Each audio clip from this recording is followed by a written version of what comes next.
Hello everyone, good morning. आइए शुरू करते हैं आज के सेशन को। एक बार फिर से आप सभी का क्रेजी जी के ट्रिक के डेली करंट अफेयर की सीरीज में स्वागत है।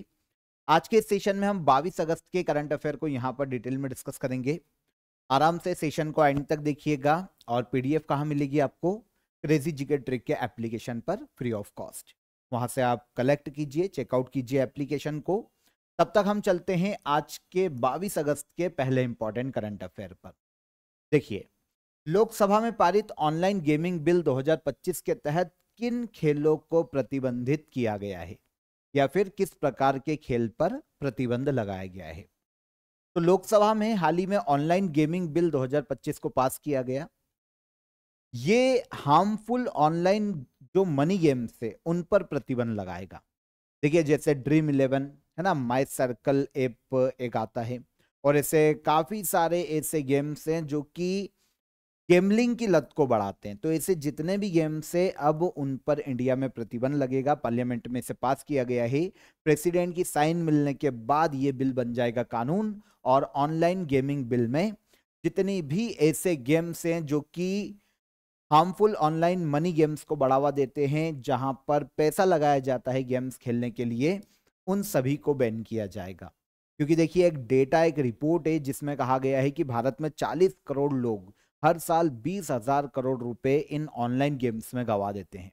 और इनके कारण काफी देश में सुसाइड के मामले काफी बढ़ गए हैं। लोग कर्ज में काफी डूब गए हैं, क्योंकि कहीं से भी, क्योंकि देखिए एक प्रकार की लत ही जैसा है।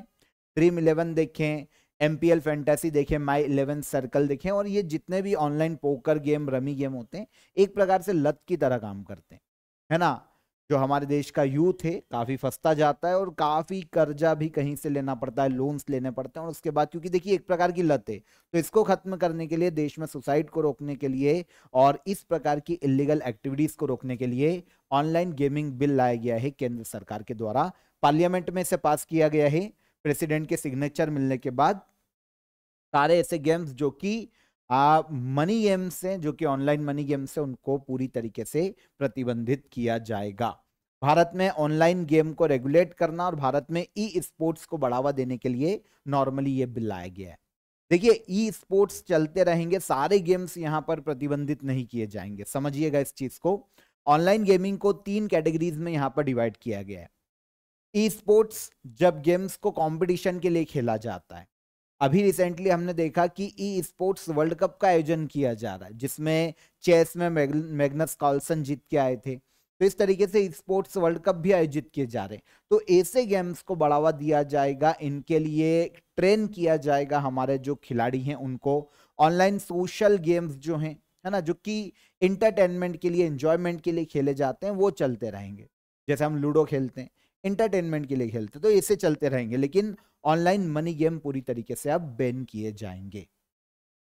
अगर कोई इसे इसका उल्लंघन करता है या फिर अब इलीगल है, 3 साल की सजा और 1 करोड़ रुपए का प्रावधान है। 1 करोड़ रुपए का जुर्माना या फिर दोनों हो सकती है अगर कोई इस प्रकार की गेम्स को प्रमोट करता है या फिर लॉन्च करता है। ऑनलाइन गेमिंग अथॉरिटी बनाई जाएगी जो कि इस प्रकार की गेम्स को रेगुलेट करेगी, गेम्स को प्रमोट करेगी और गेमिंग इंफ्रास्ट्रक्चर को डेवलप करने का काम करेगी इस बिल के तहत। तो पार्लियामेंट में ये पास किया गया है। अब प्रेसिडेंट के सिग्नेचर मिलने के बाद फाइनली लागू कर दिया जाएगा ऑनलाइन गेमिंग बिल 2025। ठीक है, आगे आइए। वर्ल्ड कॉम्पिटिटिवनेस रैंकिंग 2025 में शीर्ष स्थान किस देश ने प्राप्त किया है? पहले तो हम आंसर लेंगे। वर्ल्ड कॉम्पिटिटिवनेस रैंकिंग या इंडेक्स 2025, इसमें टॉप पर जो देश रहा वो है यूरोप का देश स्विट्जरलैंड। अब बात करते हैं रैंक किस आधार पर दी जाती है, कौन जारी करता है, किससे रिलेटेड है। देखिए, एक इंस्टीट्यूट फॉर मैनेजमेंट डेवलपमेंट, जिसे आईएमडी कहा जाता है, ठीक है, इसके द्वारा वर्ल्ड कॉम्पिटिटिवनेस रैंकिंग या इंडेक्स को जारी किया जाता है। कोई भी देश अपने रिसोर्सेस का कितना अच्छा यूज कर रहा है, रिसोर्सेस का अच्छा यूज करने के कारण कहां पर बिजनेस बहुत ज्यादा ग्रो कर रहे हैं, कहां पर व्यक्तियों की जो प्रति व्यक्ति आय है वो बढ़ रही है, या फिर ह्यूमन डेवलपमेंट इंडेक्स में वो डेवलप करता जा रहा है, या फिर संभावनाएं बढ़ रही है देश की इकोनॉमिक ग्रोथ की। तो इस आधार पर तैयार किया जाता है वर्ल्ड कॉम्पिटिटिवनेस रैंकिंग या इंडेक्स को। इंडेक्स में एक देश की इकोनॉमी की कॉम्पिटिटिवनेस को मेजर किया जाता है। इंडेक्स बताता है कि कोई भी देश की पॉलिसीज कितनी अच्छी है, बिजनेस को लेकर, लोगों को लेकर, रिसोर्सेस का कितना अच्छा यूज कर रहे हैं, रिसोर्सेस और पॉलिसीज का यूज करके अपनी इकोनॉमी को कितना अच्छा ग्रो कर रहे हैं।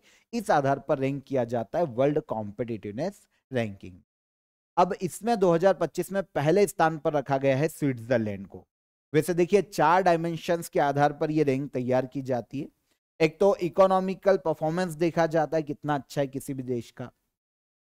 ऑब्वियस सी बात है, पॉलिसीज अच्छी होगी तो इकोनॉमिक परफॉर्मेंस अच्छा होगा। गवर्नमेंट एफिशिएंसी कितनी ज्यादा है, बिजनेस एफिशिएंसी कितनी ज्यादा है, और इंफ्रास्ट्रक्चर कितना अच्छा है।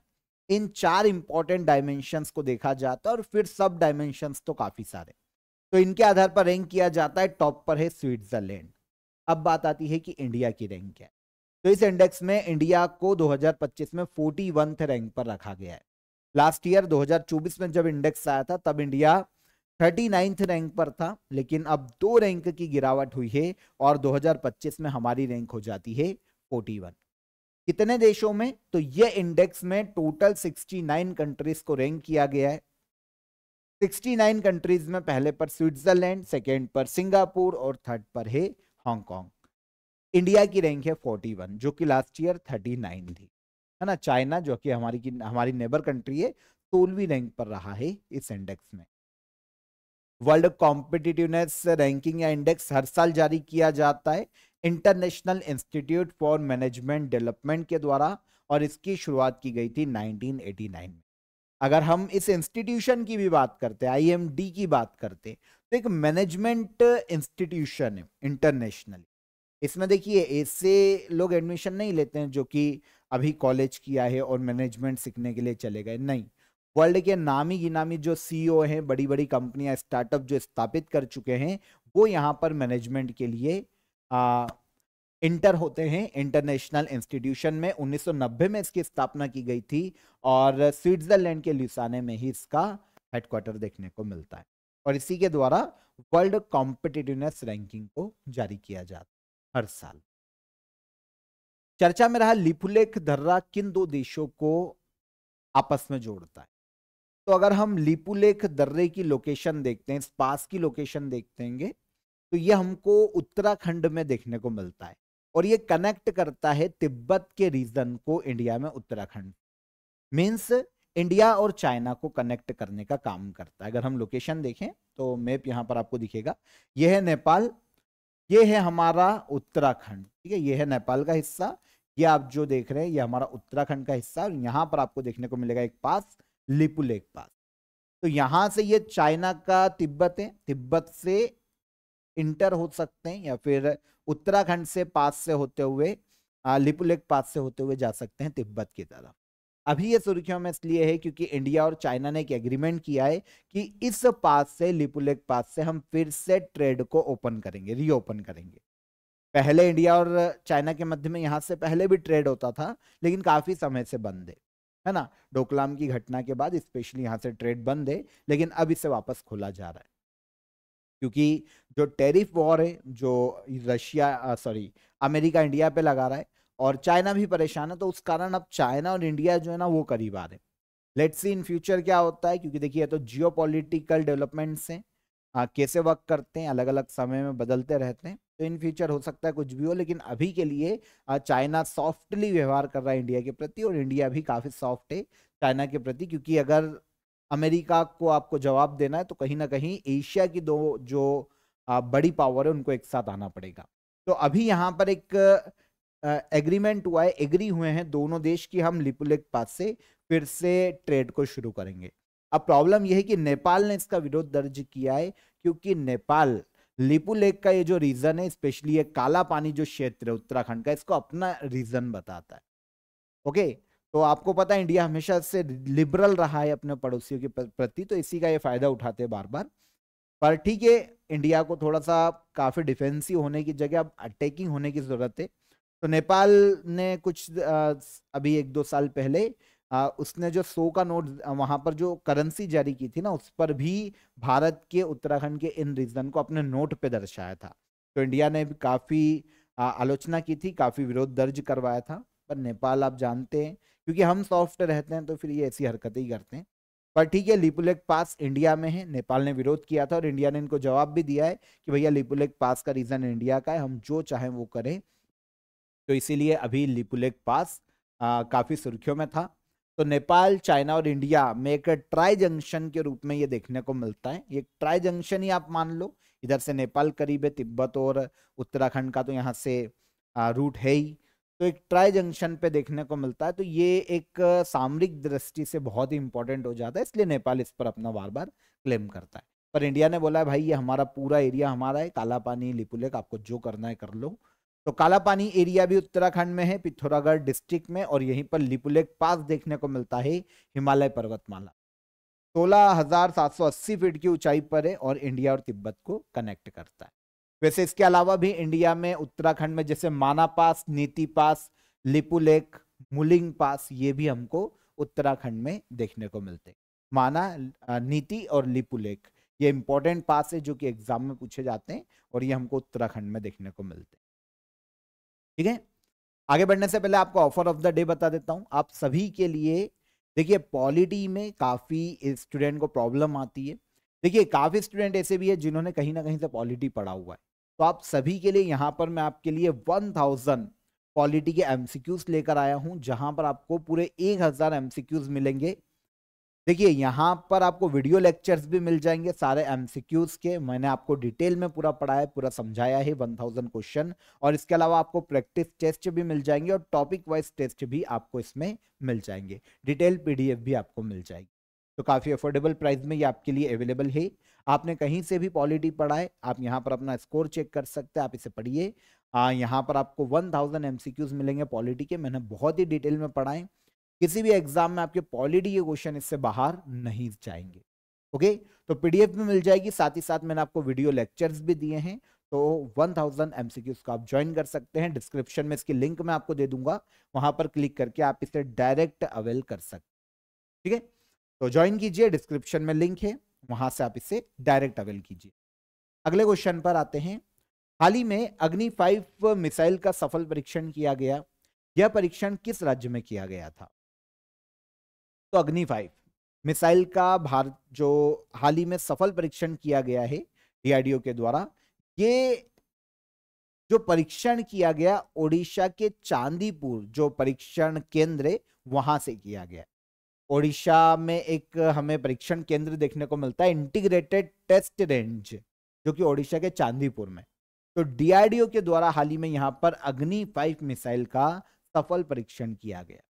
अग्नि 5 मिसाइल का ऑपरेशनल और टेक्निकल पार्ट को यहां पर टेस्ट किया गया है, और स्पेशली इस मिसाइल में multiple independently targetable re entry vehicle जो टेक्नोलॉजी का यूज किया गया है उसका टेस्ट करने के लिए अग्नि 5 का टेस्ट किया गया था।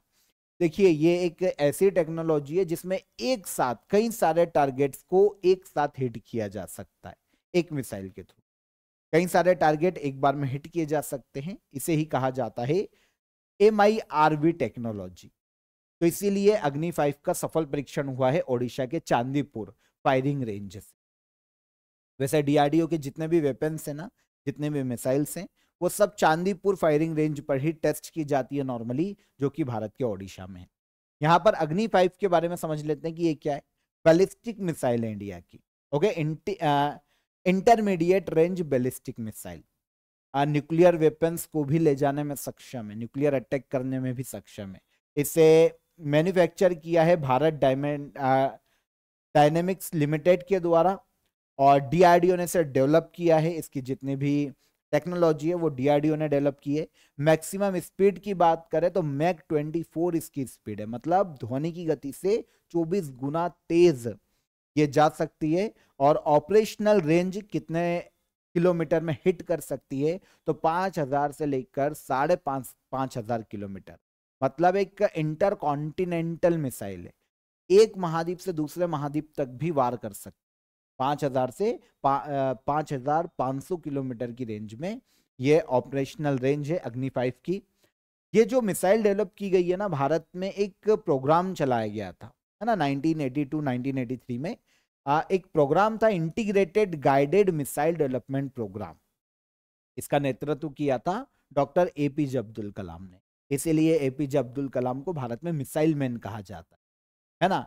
ये एंड हुआ था 2008 में, मिनिस्ट्री ऑफ डिफेंस के अंतर्गत इस ऑपरेशन को लॉन्च किया गया था, इस प्रोग्राम को लॉन्च किया गया था। डीआरडीओ स्पेशली इन्वॉल्व था इसमें, और 5 प्रकार की मिसाइल हमने बनाई थी पूरे प्रोग्राम में। 5 मिसाइल्स को हमने बनाया, जैसे पृथ्वी, अग्नि, त्रिशूल, आकाश और नाग। ठीक है, तो Prithvi short range surface to surface missile है। अगर हम अग्नि की बात करते हैं, लॉन्ग रेंज बैलिस्टिक मिसाइल है। Trishul short range surface to air missile है। आकाश की बात करें, लॉन्ग रेंज की मिसाइल है, सरफेस टू एयर। और Nag anti tank guided missile है, टैंकों को खत्म करने के लिए। तो ये 5 मिसाइल हमने इस प्रोग्राम के तहत बनाई थी, integrated guided missile development program. 1982-1983 में से शुरू किया गया था। नेतृत्व किसने किया? Doctor APJ Abdul Kalam. आगे, PFA player of the year award 3 बार जीतने वाले पहले खिलाड़ी कौन बने हैं वर्ल्ड के? PFA player of the year award, देखिए अवार्ड जो है ना मेंस फुटबॉलर को दिया जाता है। देता कौन है इसकी बाद में बात करेंगे, पहले तो ये समझो कि केवल मेंस फुटबॉलर को दिया जाता है। ये 3 बार जीतने वाले आज तक पहले व्यक्ति बने हैं मोहम्मद सलाह अंसरबी।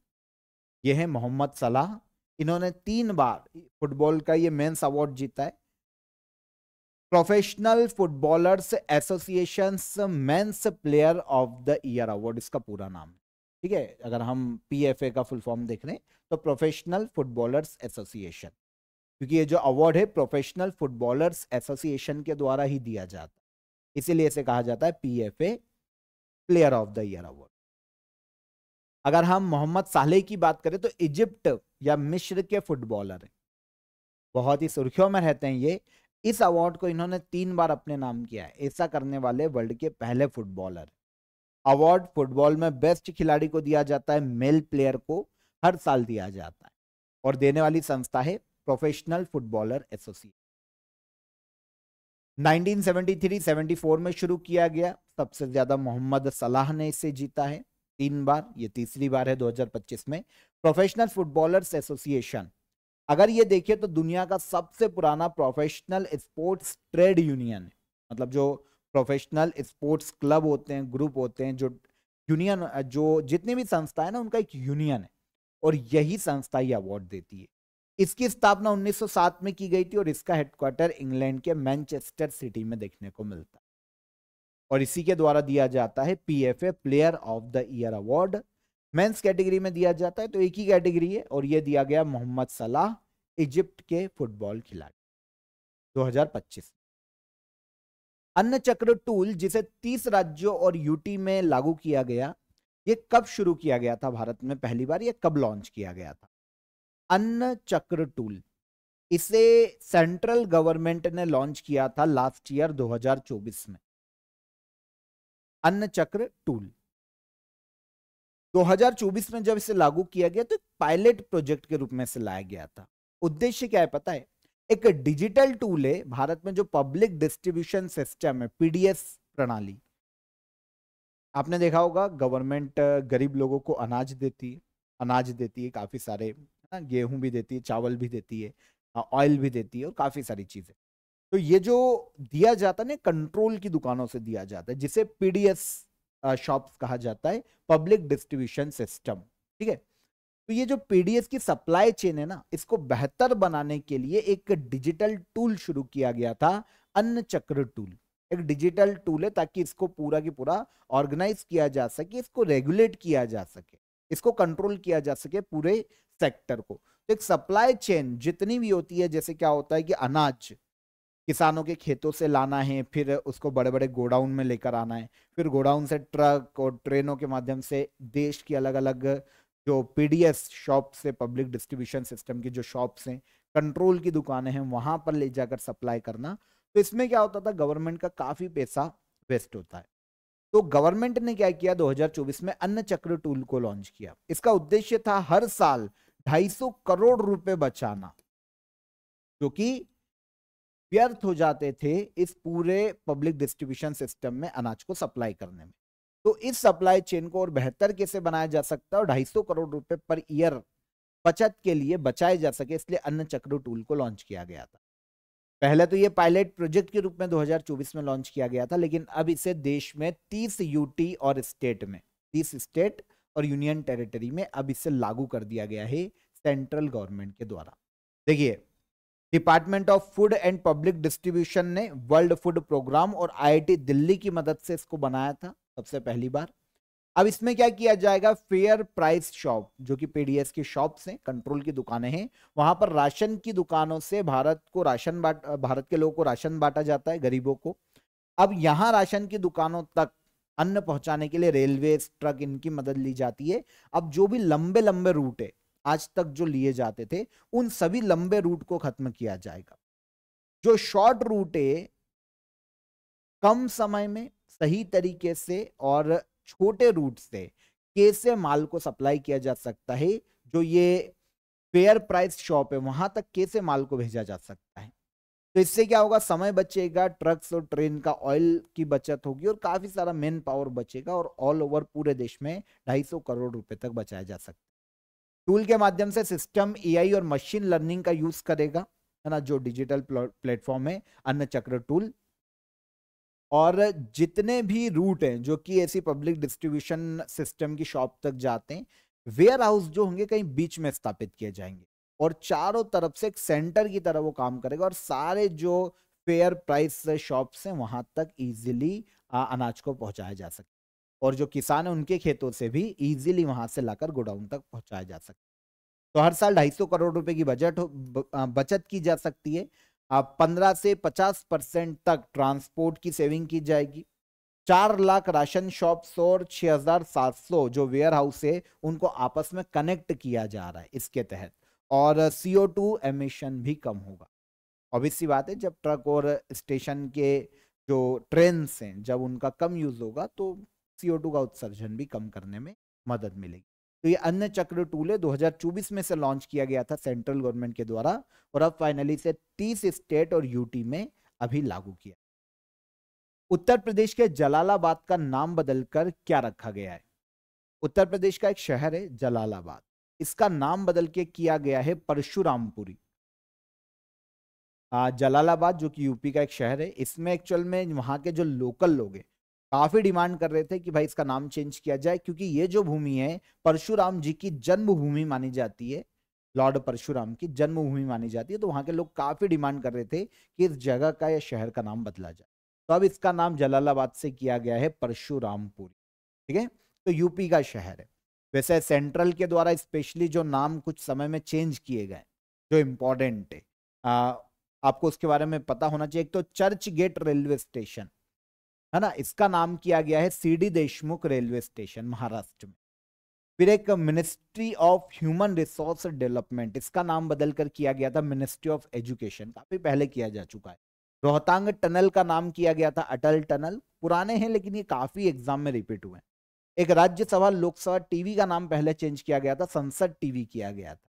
और एक राउरकेला हॉकी स्टेडियम का नाम बदला गया था, है ना, इसका नाम किया गया था Birsa Munda international hockey stadium. Comment कीजिएगा किस राज्य में वर्क। ठीक है, चलिए। 28th national e governance conference का आयोजन कहां किया जाएगा? 2025 में 28वीं national conference on e governance, इसका आयोजन किया जाएगा आंध्र प्रदेश में। कहां पर? आंध्र प्रदेश। आंध्र प्रदेश के विशाखापट्टनम में 28th national conference on e governance आयोजित की जाएगी। देखिए, भारत में जितनी भी संस्थाएं हैं, इंडिया में ई गवर्नेंस को बढ़ावा देना, जो संस्थाएं हैं, गवर्नमेंट की संस्थाएं हैं, प्राइवेट संस्थाएं हैं, या गवर्नमेंट के जो भी इंस्टीट्यूशन है, जो भी बॉडीज है, उनमें उनको डिजिटलाइज करना, ई गवर्नेंस को बढ़ावा देना, ताकि उनके काम में, गवर्नमेंट के काम में और ज्यादा ट्रांसपेरेंसी आए, काम और ज्यादा जल्दी किया जा सके, स्पीड में किया जा सके। एक होती है ट्रेडिशनल मेथड जो कि इंडिया आज हमेशा से यूज करता हुआ आ रहा है, मैन्युअली काम किया जा रहा है। अब ई गवर्नेंस के माध्यम से सारा काम डिजिटली किया जाएगा। अगर किसी को लाइसेंस चाहिए तो डायरेक्ट कुछ पोर्टल बना दिया, उस पर डायरेक्ट अपनी इंफॉर्मेशन फिट करे, जो भी डॉक्यूमेंट्स चाहिए उनको फिट करे, उसको संस्थाओं के चक्कर लगाने की भी जरूरत नहीं। जो गवर्नमेंट संस्थाओं के कोई भी नगर निगम या इधर उधर जहां भी चक्कर लगाते थे, अब वो जरूरत नहीं पड़ती। पोर्टल पर इंफॉर्मेशन डाली, सारे डॉक्यूमेंट्स जो भी उनको चाहिए, गवर्नमेंट को चाहिए वो डाले, उसकी इंफॉर्मेशन डाली, और अगर सब सही है तो 30 दिन में क्लियरेंस मिल जाएगा। तो ट्रांसपेरेंसी बढ़ी, काम और ज्यादा स्पीड में हुआ। तो ये ई गवर्नेंस का फायदा है। तो देश में ई गवर्नेंस को बढ़ाने के लिए और बेहतर करने के लिए गवर्नेंस को 28वां नेशनल कॉन्फ्रेंस और ऑन ई गवर्नेंस का आयोजन किया जाएगा आंध्र प्रदेश के विशाखापट्टनम में। वैसे यहां पर चर्चा की जाएगी कि ई गवर्नेंस को कैसे और ज्यादा इंप्रूव किया जा सकता। 22 से लेकर 23 सितंबर तक नेक्स्ट मंथ ये आयोजित किया जाएगा। Viksit Bharat civil service and digital transformation 2025 के 28वें national conference on e governance की थीम रखी गई। इसके पहले लास्ट ईयर जो 27th नेशनल कॉन्फ्रेंस आयोजित की गई थी ई गवर्नेंस पर, इसका आयोजन महाराष्ट्र के मुंबई में किया गया था और सबसे पहली बार इसकी शुरुआत 1997 में की गई। अलग अलग संस्थाएं मिलकर इसका आयोजन करवाती है, लेकिन जो मिनिस्ट्री इन्वॉल्व है वो है the ministry of electronics and information technology. तो मिनिस्ट्री याद रखिए, बाकी तो ठीक है। ओके, तो 1997 में शुरू किया गया, 27th नेशनल कॉन्फ्रेंस आयोजित की गई थी महाराष्ट्र के मुंबई में, और अब 28th national conference Andhra Pradesh के विशाखापट्टनम में आयोजित की जाएगी।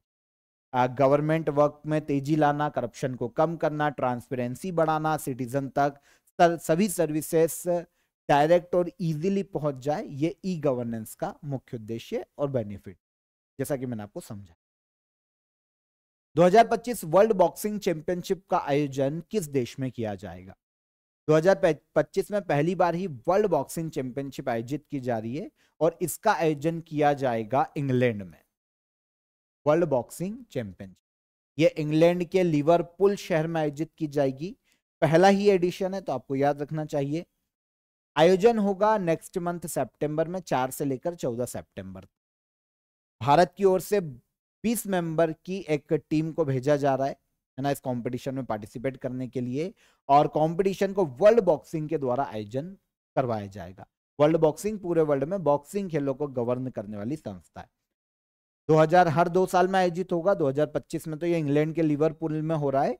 2027 में कजाकिस्तान के अस्ताना में आयोजित की जाएगी वर्ल्ड बॉक्सिंग चैंपियन। अभी ये शुरू होगी, पहली एडिशन है, 2-2 साल में होगी। तो 2 साल के 2 बार के इन्होंने कार्यकाल को निर्धारित किया है। 2 बार मेजबान कंट्री कौन होगी, कौन आयोजन करवाएगी। तो होस्ट कंट्री अभी है इंग्लैंड का लिवरपूल और फिर होगा कजाकिस्तान का अस्ताना 2027 में। वर्ल्ड बॉक्सिंग स्थापना 2023 में ही की गई है, 13 अप्रैल को, और स्विट्जरलैंड के लुसाने में इसका हेडक्वार्टर देखने को मिलता है। लास्ट क्वेश्चन, चर्चित 1200 मेगावाट कलाई 2 जल विद्युत परियोजना कहां स्थित है? कलाई 2 हाइड्रो पावर प्रोजेक्ट ये स्थित है भारत के हिमाचल प्रदेश राज्य में, सॉरी अरुणाचल प्रदेश राज्य में। अरुणाचल प्रदेश कर लेना, इसको सही कर लेना, अरुणाचल प्रदेश, ठीक है। अरुणाचल प्रदेश के हमने एक और टाटो सेकेंड जल विद्युत परियोजना को भी कुछ समय पहले डिस्कस किया था, वो भी इंपॉर्टेंट थी। तो यहां पर बात हो रही है कलाई सेकेंड हाइड्रो पावर प्रोजेक्ट की।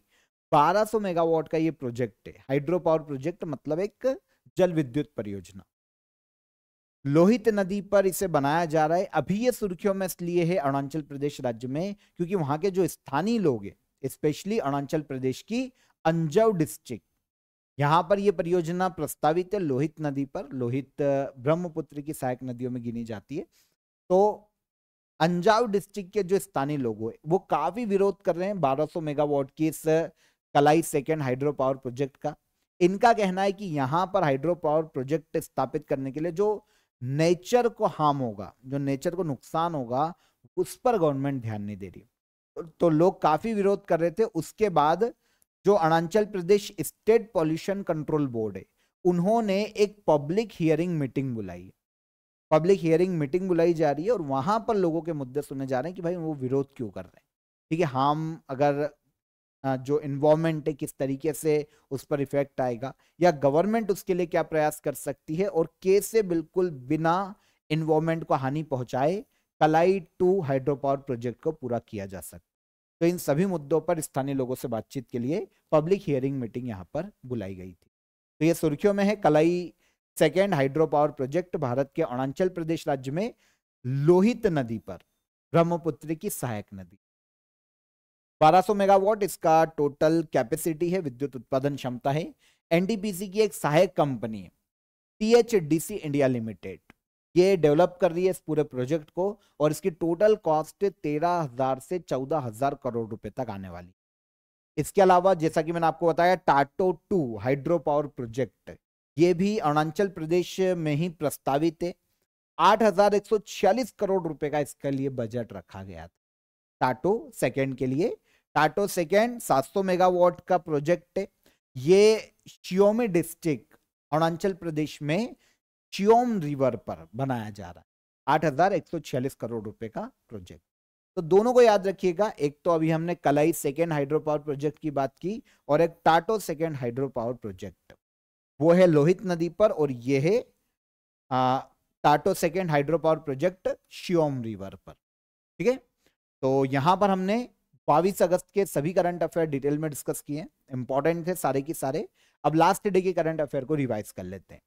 130वां संविधान संशोधन विधेयक 2025 किस आर्टिकल को संशोधित करेगा? तो यह संशोधित करेगा आर्टिकल 75 को। इसके बाद जम्मू और कश्मीर के लेफ्टिनेंट गवर्नर जम्मू कश्मीर विधानसभा में कितने सदस्यों को नामित कर सकते हैं? तो 5 मेंबर को। लोकसभा द्वारा पारित आईआईएम संशोधन विधेयक 2025 के तहत भारत का 22वां आईआईएम कहां स्थापित किया जाएगा?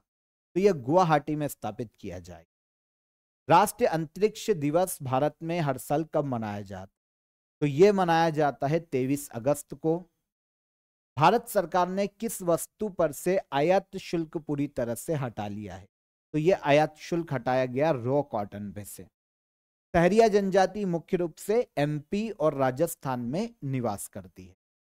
हाल ही में विश्व स्वास्थ्य संगठन ने किस देश को रुबेला मुक्त घोषित किया? तो यह हो जाएगा नेपाल, एशियाई देश। T20 एशिया कप 2025 के लिए भारतीय टीम ने किस खिलाड़ी को कैप्टन नियुक्त किया है? तो ये हो जाते हैं कौन? ये हो जाते हैं सूर्य कुमार यादव। भारत सरकार ने 62,000 करोड़ रुपए की लागत से 97 अतिरिक्त लाइट कॉम्बैक्ट एयरक्राफ्ट तेजस MK-1A लड़ाकू विमानों की खरीद के लिए किस संस्था के साथ समझौता किया? तो ये हो जाएगा हिंदुस्तान एरोनॉटिक्स लिमिटेड, HAL। और विनोद पासायत का हाल ही में निधन हो गया, जो कि आर्ट के क्षेत्र से संबंधित हैं, गीतकार थे।